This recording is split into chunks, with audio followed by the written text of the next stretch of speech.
Hello, everyone. I hope you're doing well. Today, we are going to be covering the topic of why I believe that interest rates are completely irrelevant.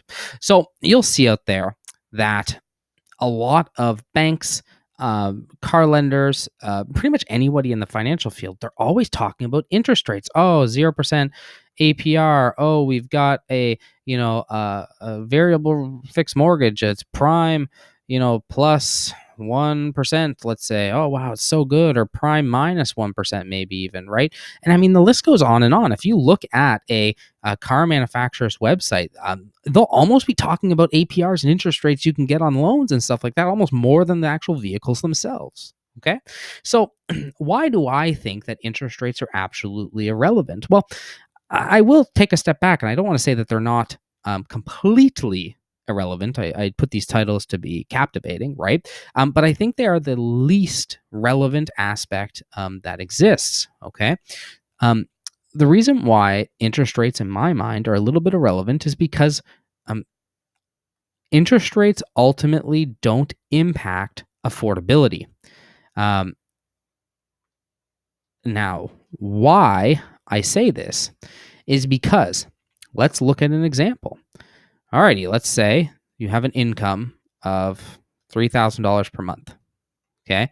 And your fixed expenses, let's say they total up to be $2,500 a month.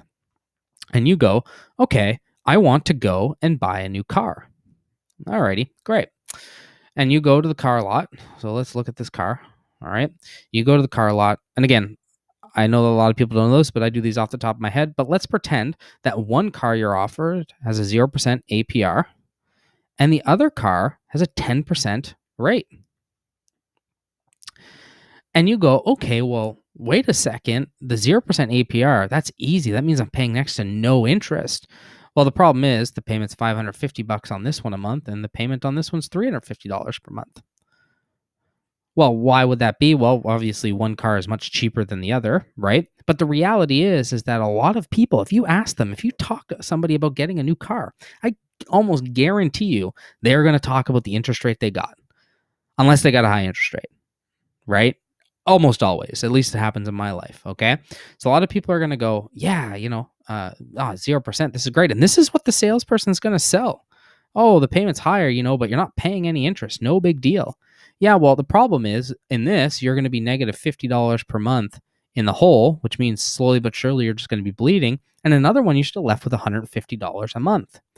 So, long story short, why I believe that interest rates are largely irrelevant is because cash flow is king. Okay. Cash flow is the most important metric that you need to be focusing on. Worry about cash flow first, and that will leave you choice. When you have choice, you have control. Okay. Apparently, this makes this whiteboard thinks that my C's are O's. Okay. Right here, you have control. When you have control, really, you can do what you want when you want. You have choice, essentially, right? So that is why I believe that interest rates are largely irrelevant. It is only because I've seen so many people get stuck into this trap where they think that just because they have a low interest rate, that should justify a higher payment. And before you say, okay, well, just obviously you have to think about your budget. I don't disagree with you. You're entirely correct here that you should be thinking about your budget. The problem is that's not how the marketing works. Okay. It's just not how marketing works. They're always trying to sell you based on these crazy rates. Right. So anyway, everyone, I hope this makes sense. If you agree with me, like the video. If you disagree with me, dislike the video. That's cool. But if you dislike it, please let me know why, and we can have a good discussion about it. I do these off the top of my head. And so ultimately, I don't claim to know everything about everything, but please subscribe to the channel if you want to have more great conversations and understanding about finances and really the kind of the truth surrounding finances. Otherwise, we'll see you in the next video. Cheers.